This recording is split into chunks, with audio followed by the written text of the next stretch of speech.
lalo tayong nabaon sa kahirapan at ang may kasalanan ay ang ating mga politiko, ang ating political dynasties. Mga politiko o ang political dynasties ang nakikitang dahilan bakit nasasabing hindi matagumpay ang 1986 EDSA People Power Revolution. Ayon kay former Land Transportation Office Chief Colonel Mariano Santiago, mas lalong nabaon ang bansa sa kahirapan. Para sa kanya, nananamantala lamang umano sa kapangyarihan ang mga umupong mamumuno sa pamahalaan. Nakalimutan na lang din ang naunang layunin ng pagkilos na ginawa kasama ang sambayan ng Pilipino. Ang mga lumabas na mga leader ng EDSA ay parang dogs with the same collar. Noong sila na, parang yung sinasabi ni Erap, weather lang yan. Noong sila na nakaupo, sila pa rin ang nagsamantala at parang niloko yung mga taong sumuporta at sumama sa EDSA. Dagdag naman ni Hilyuson na kolumnista ng Philippine Daily Inquirer, isang pagkakamali ang pagpili ng mga Pilipino sa mga uupong lider ng bansa.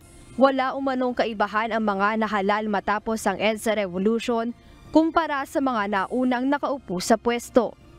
Sa akin ang pagkakamali ay ang ating pamimili ng mga pinuno.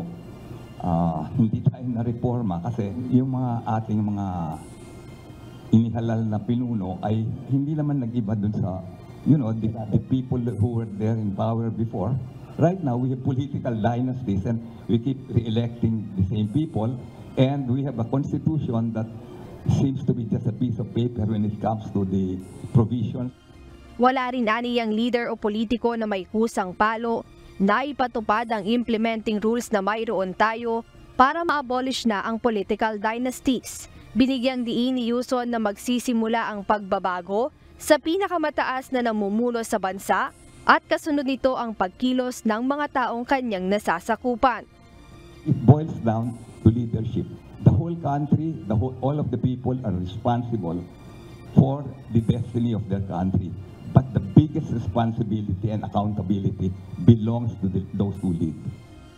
Hindi umano matatapos ang mga problema sa bansa kung magpapatuloy ang political dynasties dahil mauulit lang ang sistema ng kanilang pamamahala.